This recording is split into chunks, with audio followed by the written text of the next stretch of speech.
अच्छा, आपने आईबीए से एंटरप्रेन्योरशिप कोर्स किया है और आपको वहाँ का एक्सपीरियंस कैसा लगा?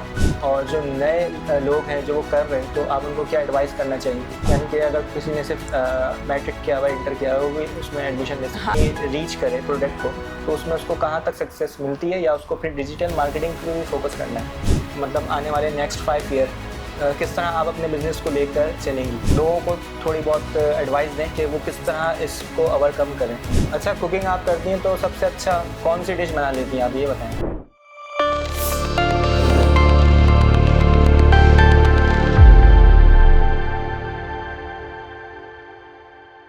Assalamu alaikum to everyone. Hope you are fine and feeling well. And today we are with Sidra Nadir, a multi-talented personality. हर कामयाब शख्स के पीछे छुपी होती है एक कहानी, मेहनत, लगन और जज्बा। तो जानना चाहेंगे कि सिद्रा नादिर की सक्सेस स्टोरी क्या है और किस तरह वो बिजनेस वूमेन बनी, एंटरप्रेन्योर बनी। So let's start the interview. अस्सलाम वालेकुम। वालेकुम। कैसे हैं आप? तबीयत वगैरह आपकी बिल्कुल ठीक? जी, मैं बिल्कुल ठीक। अच्छा सिद्रा, मुझे ये बताइएगा आपका जो ये सफ़र है एंटरप्रेन्योर का, बिजनेस वूमेन का, किस तरह आगाज़ हुआ और क्या आप यही बनना चाहती थी या कोई और विश थी आपकी? नहीं, मैं यही बनना चाहती थी। हाँ, और मैं जब क्योंकि मैंने पढ़ाई में अपना बिजनेस एंड आईटी में ग्रेजुएशन किया हुआ है, तो जब मैं पढ़ रही थी तो उसी वक्त मुझे बहुत ज़्यादा इस चीज़ की एक स्कोप ऑफ मिशन होता है। कुछ लोगों को बैंकिंग लाइन में जाना होता है, किसी को जो है वो जॉब, हाँ, इंजीनियर करनी है या कोई और काम करना है। बट लेकिन मुझे जो है वो दिमाग में यही एक विजन था कि मुझे अपना एक बिज़नेस स्टार्ट करना है। उस वक्त ये नहीं पता था कि किस चीज़ पे स्टार्ट करूँगी, बट ये कि उस वक्त दिमाग में एक विजन यही था कि सीईओ बनना है और एक फाउंडर बनना है और एक लीडरशिप को लेके चलना। अच्छा, तो मतलब इसके दौरान कोई हर्डल्स, कोई मुश्किलात, किस तरह सफ़र तय हुआ? जाहिर सी बात है, हमारे माशरे में आप देखते हैं एज अ वूमेन माशरा बहुत डेवलप हो चुका है, बहुत तरक्की हो गई, लेकिन फिर भी कहीं ना कहीं कोई लैकनेस है। तो उस चीज़ को आपने कैसे मैनेज किया बीइंग अ वूमेन? बहुत ज़्यादा लेकनेस है और बहुत मेहनत करनी पड़ती है, क्योंकि देखें एक्सेप्टेंस नहीं है। आपको अपनी फैमिली को भी एक बात को राज़ी करवाना पड़ता है कि आपने ये एक काम करना है। जैसे कि जब मैंने स्टार्ट किया तो मैं आई लाइन में, क्लोथिंग लाइन में मैं आई, तो उस वक्त जो है वो मैंने बहुत ही एक टारगेटेड मार्केट करके, बिकॉज मैं बिज़नेस की पढ़ाई पढ़ ही रही थी, तो उसमें मुझे जाहिर सी बात हम सीखते हैं उसमें कि आपको अपनी नीश की टारगेटिंग करनी है एंड एवरीथिंग।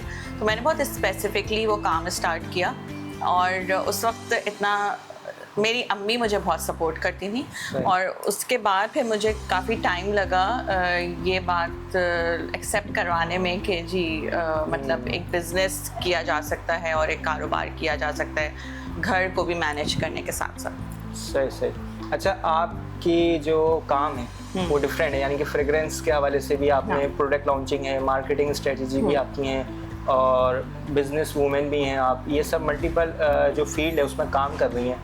तो कभी टाइम मैनेजमेंट के हवाले से कोई इशू या कोई मसला हुआ आपको फेस करना पड़ा?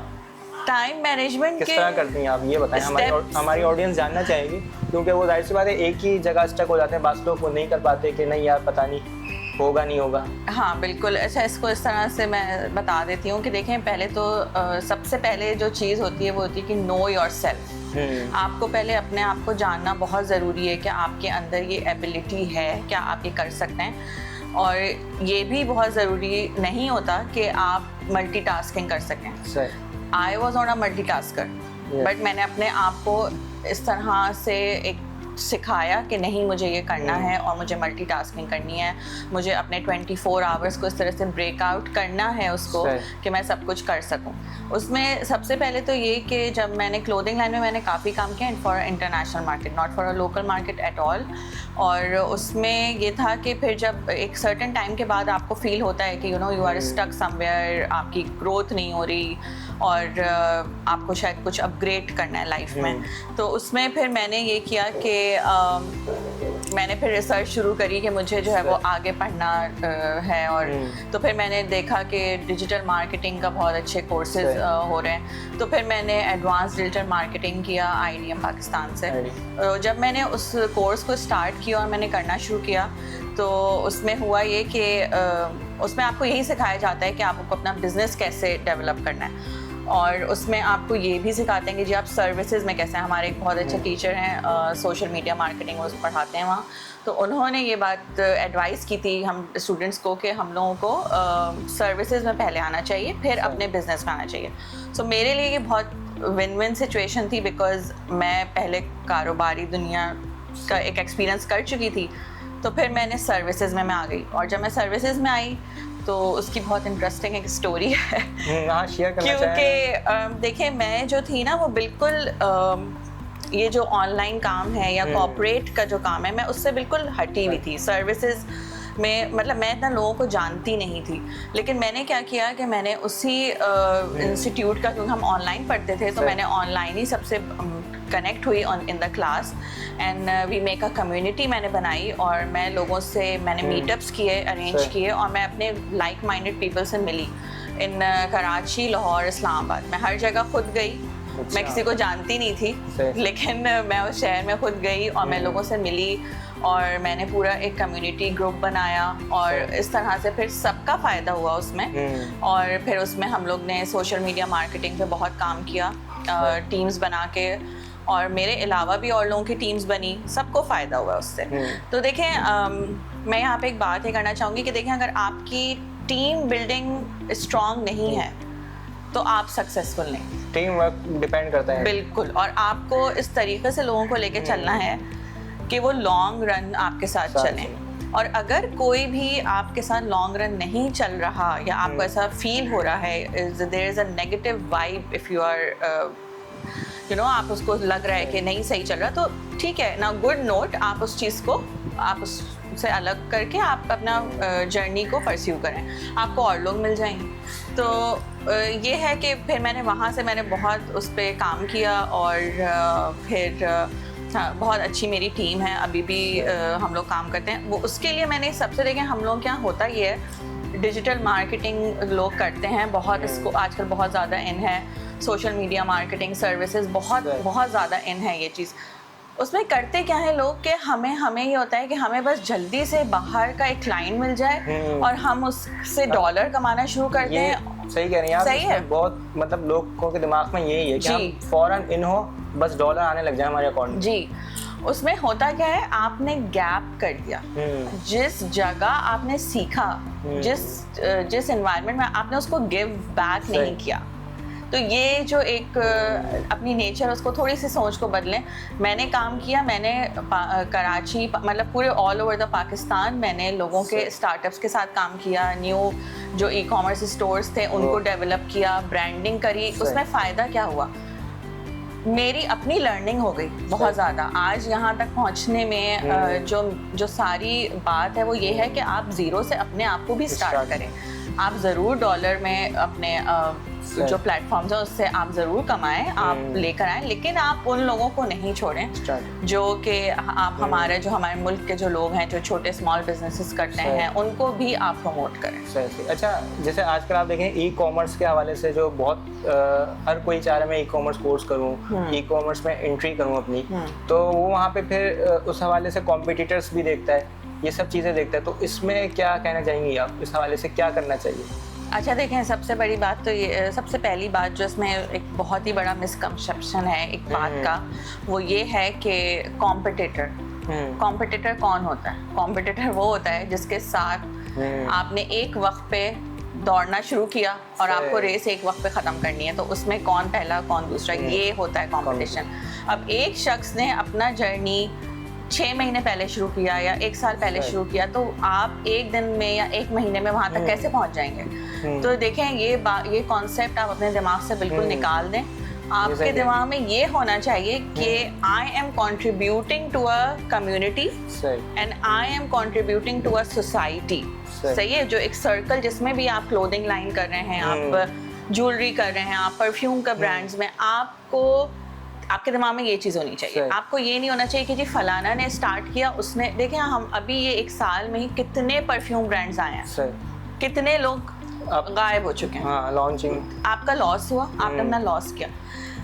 यहाँ पे बहुत सारी चीज़ों की लैकिंग हो जाती है। सबसे पहली जो लैकिंग है वो ये है कि आपने पढ़ाई नहीं की होती। अगर मैं डिजिटल मार्केटिंग या सोशल मीडिया मार्केटिंग या ई कॉमर्स स्टोर्स को आज हैंडल कर रही हूँ या मैं ब्रांडिंग को लीड करती हूँ, तो उसमें ये है कि मैंने उसकी पढ़ाई करी है, मैंने मेहनत करके उसको एक सर्टेन टाइम पे उस एजुकेशन को हासिल किया, उसके बाद मैंने स्मॉल स्केल से उसके ऊपर इम्प्लीमेंट करना शुरू किया, फिर मैंने अपग्रेड किया और फिर मैं एक इंटरनेशनल मार्केट में आई हूँ और फिर मैंने उसको डिफरेंट इंडस्ट्रीज और डिफरेंट मल्टीनेशनल के साथ मैं कनेक्ट हुई हूँ और फिर मैंने काम स्टार्ट किया। दूसरी यहाँ पे एक और चीज़ जो परफ्यूम, स्पेशली परफ्यूम हो गया या ज्वेलरी भी हो गई, क्लोथिंग भी हो गई, लोग पढ़ते नहीं हैं। कितने लोगों को नहीं पता होगा, 99% लोगों को ये नहीं पता होगा कि परफ्यूम के ऊपर एक कोर्स होता है, परफ्यूम मेकिंग के ऊपर। कितने लोगों ने किया? हार्डली मुश्किल है ना, लेकिन आपको पढ़ना चाहिए, आपको ये पता होना चाहिए कि फ्रेग्रेंस, आपको खुद अपने आप को ये बात बताना चाहिए कि किस तरीके से आप उसको परस्यू करें, अच्छे तरीके से। अच्छा, अगर कोई अपनी फ्रेग्रेंस और परफ्यूम लॉन्च कर रहा है प्रोडक्ट, तो उसको क्या स्ट्रेटेजी अपनानी चाहिए, ऑफलाइन भी और एज अ ऑनलाइन? देखें, सिर्फ परफ्यूम की कोई भी प्रोडक्ट, हाँ, ई कॉमर्स स्टोर्स के जो भी चीज़ें हैं, देखें उसमें जो सबसे बड़ी जो स्ट्रेटजी है ना, देखें एक स्ट्रेटजी तो है नहीं उसमें जो सबसे बड़ी जो 5-6 छोटी चीज़ें हैं, उसमें सबसे पहले आपकी अपनी पर्सनालिटी आती है। ठीक है, मैं ऐसे लोगों को जानती हूँ जो कि खुद परफ्यूम का उनको पता ही नहीं है कि उनकी पर्सनालिटी के ऊपर कौन सा परफ्यूम अच्छा लगता है, सूट करता है, या उनको कितनी दफ़ा दिन में उसको जो है दोबारा से लगाना चाहिए, उनको ये बात नहीं मालूम, लेकिन दे बिकम अ ब्रांड और वो उसको बेच रहे हैं, लेकिन वो एक बहुत शॉर्ट टर्म काम होता है। आपको अपनी ब्रांडिंग करनी ज़रूरी है, आपको मार्केट की, आप ये मत सोचें कि आप आएंगे और आप पूरी दुनिया में छा जाएंगे, ऐसा नहीं होगा। आपको अपनी नीश को टारगेट करना, ऑडियंस टारगेट बहुत ज़रूरी है। आपको ये पता होना चाहिए कि आपको किसको अपना ब्रांड बेचना है। ठीक है, आपको ये, इसमें ना लोग असल में आते हैं और वो फिर कूद जाते हैं, तो भाई समुंदर में कूद जाओगे तो डूबोगे जब तक के तैरना नहीं आता। नॉलेज ना हो। बिल्कुल। तीसरी चीज़ ये कि आपके जो बजटिंग है उस पर आपको you have to work on it. आपको लिखना चाहिए कि भाई मेरे पास इतने पैसे हैं, मैं इतने पैसों में क्या कर सकता हूँ। हमारे पास बहुत सारे ऐसे ब्रांड्स आते हैं या ऐसे बिजनेसेस आते हैं, न्यू कमर्स, जिनके पास मार्केटिंग करने के लिए पैसे नहीं होते, उन्होंने सारे पैसे अपनी प्रोडक्ट में लगा दिए होते हैं और तो फिर वहाँ पे वो लैकिंग आ जाती है। देखें, मार्केटिंग चाहे वो ट्रेडिशनल हो चाहे वो डिजिटल हो, आपको इन्वेस्टमेंट तो करनी पड़े, आपको पैसे तो उसमें लगाने हैं। तो दूसरा ये कि एक चीज़ ये है कि थोड़ा स्लो पिच पे लेके चलें चीज़ों को, थोड़ा सा ब्रेक दें, देखें कि मार्केट कहाँ जा रही है, आप कहाँ खड़े हैं, और बहुत ज़्यादा जैसे कि बिल्कुल रातों रात आप अमीर हो जाएं और रातों रात आप फेमस हो जाएं, प्रोडक्ट जो है वो फेमस हो जाए, लोगों के माइंडसेट ये बने जी। तो उसमें ये होता है कि आप जल्दबाजी में जो है आप फिर मतलब बंद कर देते हैं, बहुत सारे काम बंद हो जाते हैं इस चीज़ में, तो ये नहीं होना चाहिए। एक बहुत इम्पॉर्टेंट पॉइंट ये है कि आपको अपनी लाइफ, अपनी रूटीन, अपनी हेल्थ का बहुत इसमें ख्याल रखना है, और आपको अपनी सोशल लाइफ और अपनी फैमिली लाइफ को भी उसको लेके चलना है। आपने सिर्फ ये नहीं करना कि आपने 24 घंटे बस अपने ई कॉमर्स स्टोर पे लगा दिया और आपकी जो हेल्थ अफेक्ट होता है उसमें लोगों का, उसमें आपकी फैमिली लाइफ, जी, तो ये गलत है अप्रोच। अच्छा, मैं ये देख रहा हूँ, कॉम्पिटिटर के हवाले से बात कर रहा हूँ कि हमारे यहाँ जो पढ़ाया जा रहा है बिजनेस के अंदर भी, मैंने एक क्लासेस ली हैं, तो उसके अंदर भी जो टीचर होते हैं वो यही बता रहे होते हैं कि भाई स्टार्ट के साथ ही आपने कॉम्पिटिटर को देखो। ये तो मतलब वो खुद या तो उनको सही से नहीं मालूम मेरे ख्याल से।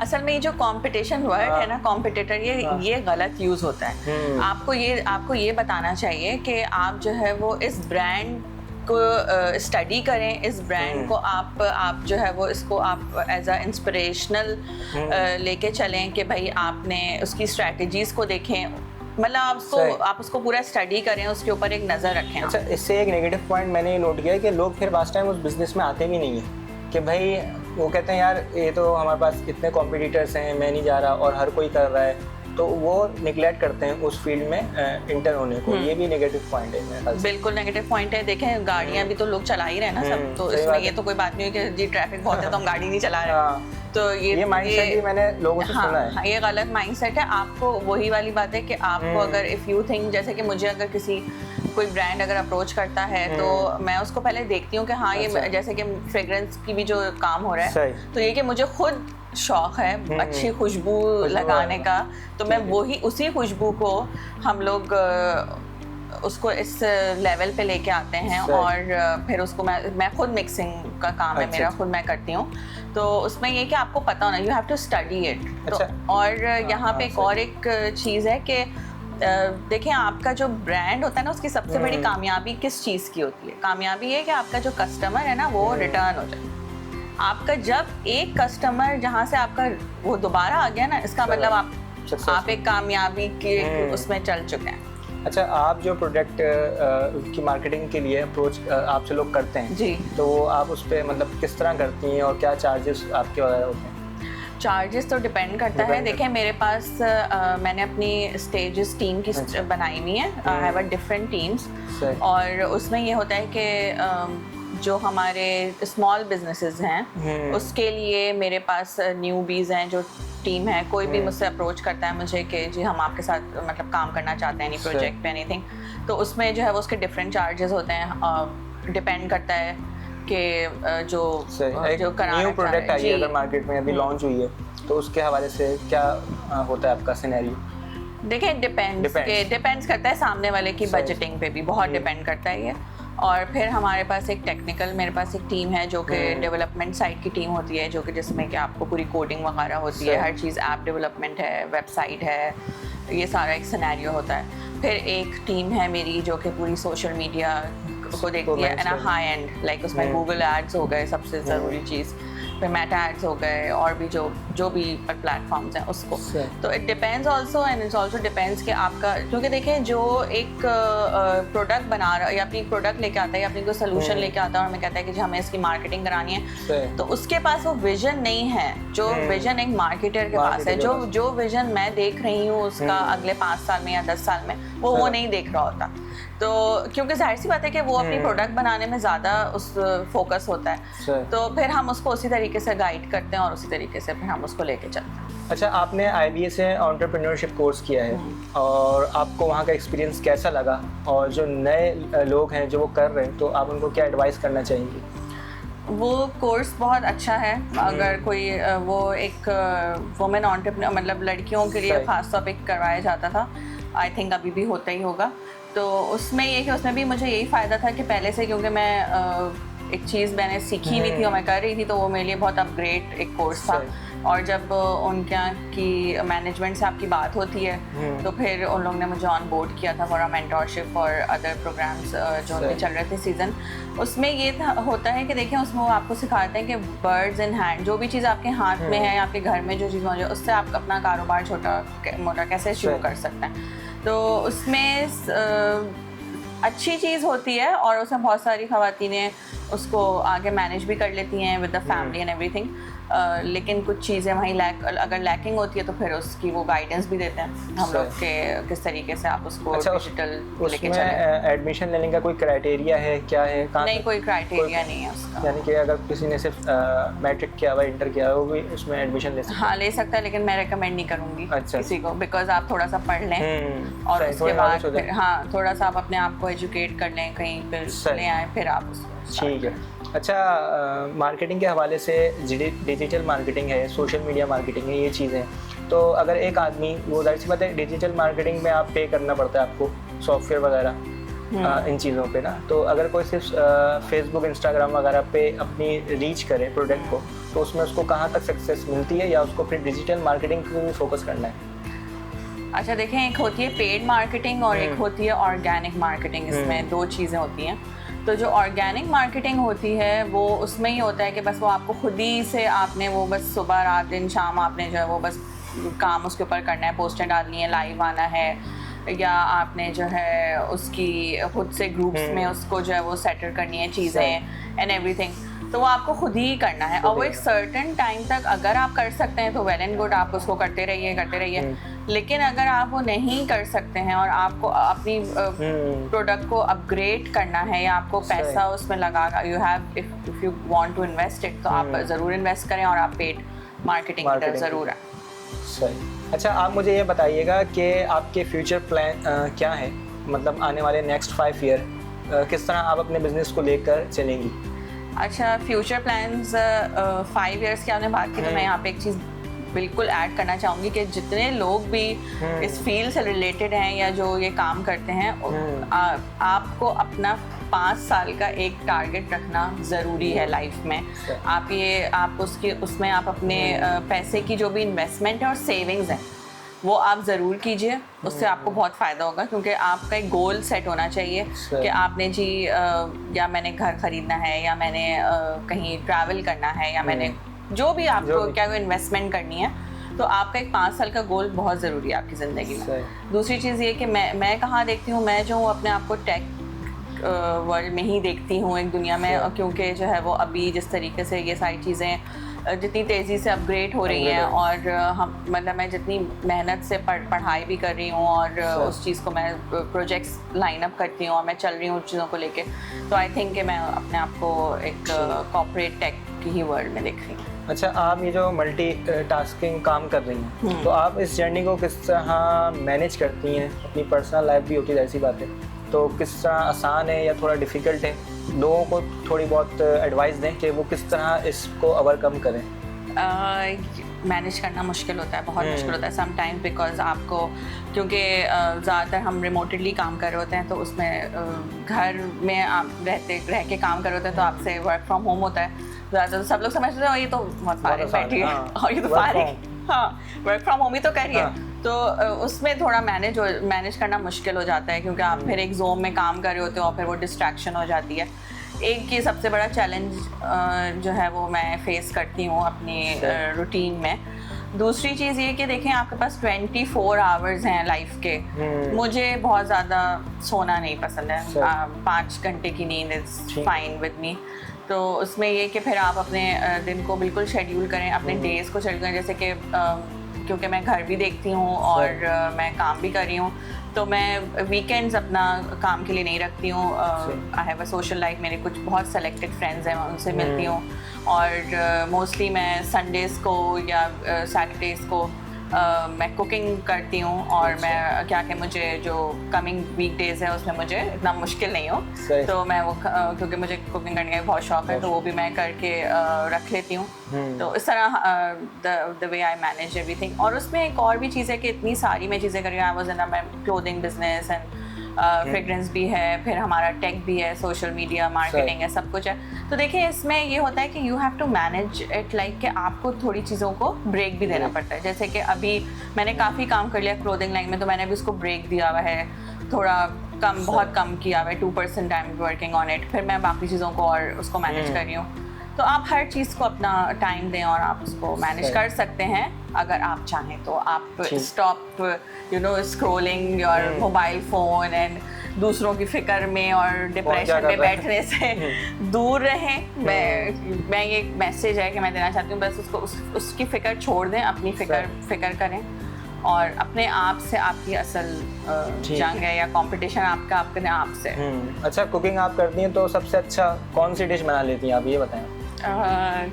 बस उल्लू बनाने के अलावा कुछ भी बना लेती हूँ। नहीं, एक होता है ना भाई, मुझे ये पसंद है, देसी ज़्यादा घर में पसंद किया जाता है और वो खाया जाता है, या चाइनीज़ हो गया। ठीक, तो हाँ, थैंक यू वेरी मच आपका अपना कीमती वक्त हमारे शो को देने के लिए। मेरी कामयाबी का आप हिस्सा बनी, और ये हमारे लिए बहुत प्राउड ऑनर की बात है। तो आप कोई लास्ट मैसेज वुमेन एम्पावरमेंट के हवाले से कुछ कहना चाहेंगी? मैं एक बात यहाँ पे बस यही कहना चाहती हूँ कि देखें, never give up in life, never. कुछ भी हो, आपको सोसाइटी एक्सेप्ट कर रही है, रिजेक्ट कर रही है, it doesn't matter. Rejection is a redirection. आप थोड़ा सा अपने आप को, अगर आपको किसी बात पे कोई तकलीफ़ है या आप किसी मेंटल हेल्थ इशू से गुजर रहे हैं, अपने आप को वक्त दें, थोड़ा सा रुकें, हील हों, और फिर दोबारा से अपनी जर्नी को स्टार्ट करें। और दूसरी चीज़ ये कि आपको अपने टाइम मैनेजमेंट को ज़रूर देखिए। उन लोगों से दूर रहिए जो आपको बहुत फॉर ग्रांटेड लेते हैं या आपको सिर्फ वक्त पढ़ने ही पे, अपना वक्त पढ़ने पे कॉल करते हैं और आपके वक्त पढ़ने पे वो आपके लिए कहीं नहीं है। ऐसे लोगों से दूर रहिए, अपने आप की ज़िंदगी में मसरूफ़ रहिए। दूसरे क्या कर रहे हैं, क्या नहीं कर रहे हैं, that is not your concern, should not be your concern. और अपने आप को जितना बिल्ड करेंगे, जितना अपने आप को ब्रांड बनाएंगे, पर्सनालिटी डेवलपमेंट करेंगे, पढ़ना बहुत ज़रूरी है, पढ़ाई को नहीं छोड़ें। और जितनी नॉलेज आप ले सकते हैं, क्योंकि ये दुनिया अब बहुत डिफरेंट स्केल पे निकल चुकी है, तो उस चीज़ को हमें, हर वक्त की दौड़ है और हमें उसको कैच करना है। नॉलेज होना बहुत ज़रूरी है चीज़ों की। और खुश रहें, पॉजिटिव रहें और गिव अप नहीं करना। Thank you so much. Thank you very much आप सबका हमारी वीडियो को देखने के लिए। आपसे मिलते हैं नेक्स्ट एपिसोड में, तब तक के लिए अल्लाह हाफिज़।